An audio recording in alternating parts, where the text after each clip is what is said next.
Welcome friends, welcome to my YouTube channel IAS Yatra. Friends, आज का topic है United nation द्वारा भांग को मादक पदार्थों की सूची से बाहर कर दिया गया है।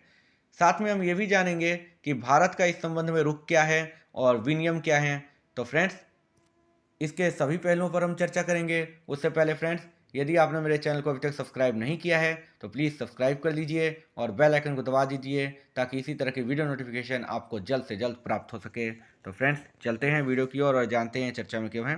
हाल ही में संयुक्त राष्ट्र के मादक पदार्थ आयोग ने प्रतिबंधित मादक पदार्थों पर अपने 63वें सत्र में विभिन्न महत्वपूर्ण फैसले लेते हुए भांग अर्थात कैनाबिस को मादक पदार्थों की सबसे खतरनाक श्रेणी से बाहर कर दिया है। पृष्ठभूमि जान लेते हैं इसकी। जनवरी 2019 में विश्व स्वास्थ्य संगठन ने संयुक्त राष्ट्र की संधियों में भांग को सूचीबद्ध किए जाने के संबंध में 6 सिफारिशें की थी, जिसमें भांग तथा गांजे को 1961 के सिंगल कन्वेंशन और नारकोटिक्स ड्रग्स के सेक्शन 4 से हटाना भी शामिल था। अनुसूची 4 उन दवाओं की श्रेणी है जिन्हें अन्य दवाओं की तुलना में सबसे खतरनाक माना जाता है। ये प्रस्ताव मार्च 2019 में सीएनडी के सत्र में विचार हेतु रखे जाने थे, लेकिन सदस्यों ने और अधिक समय का अनुरोध करते हुए इस विषय पर होने वाले मतदान को स्थगित कर दिया था। वैश्विक निर्णय क्या है इस संबंध में वो जान लेते हैं। पुरानी स्थिति। सीएनडी द्वारा लिया गया यह निर्णय भांग को अनुसूची 4 से बाहर करता है, जहां इसे हेरोइन सहित अन्य घातक ओपियोइड्स व्यसनों के साथ सूचीबद्ध किया गया था। वर्तमान स्थिति क्या है ये जान लेते हैं।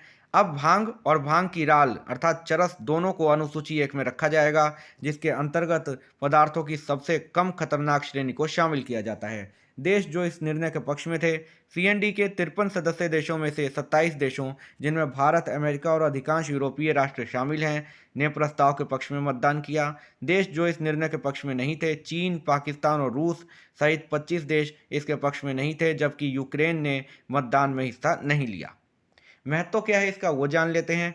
चूंकि यह अभी समय यह कन्वेंशन वर्ष 1961 में लागू किया गया था, इसलिए भांग सख्त नियंत्रण के अधीन था, जिसके चलते चिकित्सा उद्देश्यों के लिए भी इसके उपयोग को बहुत सीमित कर दिया गया था। यद्यपि भांग का पुनर्वर्गीकरण करने का निर्णय अत्यंत महत्वपूर्ण है, फिर भी विश्व भर में इसकी स्थिति में तब तक परिवर्तन नहीं हो सकेगा जब तक कि विभिन्न देशों द्वारा अपने मौजूदा नियमों को जारी रखा जाएगा। हालांकि यह इस प्रक्रिया को प्रभावित करेगा, क्योंकि विभिन्न राष्ट्र अपने कानूनों को तैयार करते समय अंतर्राष्ट्रीय प्रोटोकॉल का अनुसरण करते हैं। इस ऐतिहासिक निर्णय के साथ सीएनडी ने भांग की औषधीय और चिकित्सीय क्षमता को मान्यता देते हुए विभिन्न द्वार खोल दिए हैं। भारत का रुख और विनियम जान लेते हैं। भारत ने कन्वेंशन या अभिसमय में सबसे खतरनाक पदार्थों की सूची से भांग और भांग की राल यानी चरस को हटाने के पक्ष में मतदान किया है। भारत के narcotics drug and psychotropic substance act 1985 के तहत भांग का उत्पादन, निर्माण, स्वामित्व, बिक्री, खरीद, परिवहन और उपयोग दंडनीय अपराध माना गया है। इस अधिनियम को वर्ष 1985 में अधिनियमित किया गया था तथा इसके खतरनाक ड्रग्स अधिनियम 1930 का स्थान लिया है। नारकोटिक्स कंट्रोल ब्यूरो को इनके अवैध उपयोग और मादक पदार्थों की आपूर्ति से संबंधित मामलों में व्यक्तियों पर लगे आरोपों की जांच करने की शक्ति प्राप्त है। ये कैनबिस का पौधा है फ्रेंड्स, आप देख सकते हैं।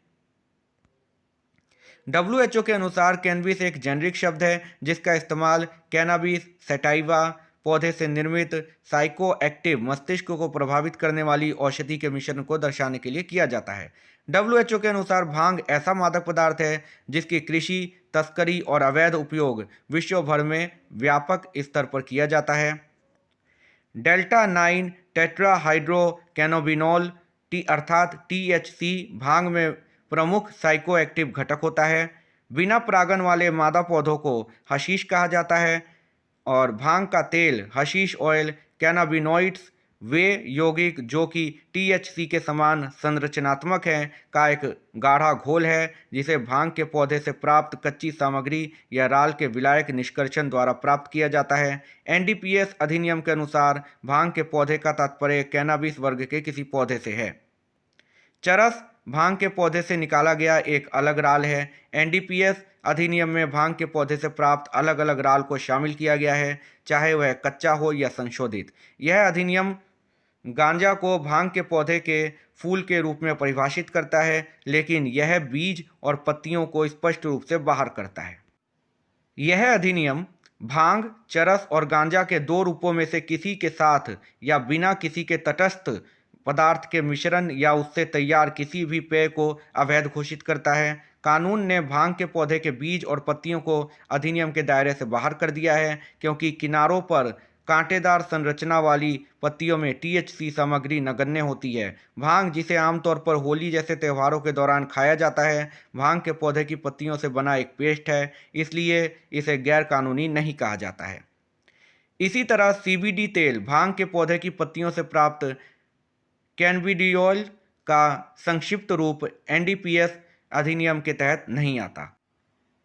एनडीपीएस अधिनियम अर्थात एनडीपीएस एक्ट भारत में भांग के मनोरंजक पूर्ण उपयोग की अनुमति नहीं देता है। यद्यपि ड्रग्स एंड कॉस्मेटिक्स एक्ट 1940 के तहत लाइसेंस के साथ निर्मित सीबीडी तेल का कानूनी रूप से उपयोग किया जा सकता है, लेकिन यह आमतौर पर प्रचलित नहीं है।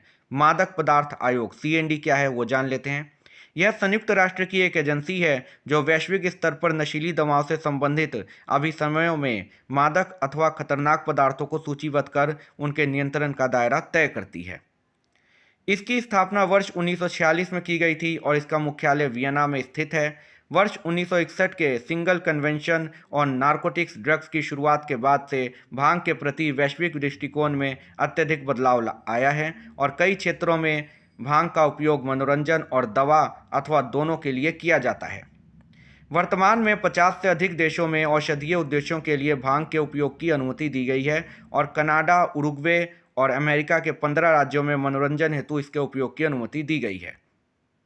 तो फ्रेंड्स, आज के वीडियो में इतना ही। उम्मीद करता हूं कि आपको आज के वीडियो से ज़रूर कुछ सीखने को मिला होगा, और यदि आपको आज की वीडियो अच्छी लगी हो तो प्लीज़ फ्रेंड्स एक लाइक कर दीजिए और ज़्यादा से ज़्यादा इस वीडियो को शेयर कर दीजिए और मेरे चैनल को सब्सक्राइब कर लीजिए, ताकि इसी तरह की डेली करंट अफेयर से रिलेटेड न्यूज़ आप तक जल्द से जल्द पहुंच सके। तो फ्रेंड्स, तब तक के लिए गुड बाय, अपना ख्याल रखिए।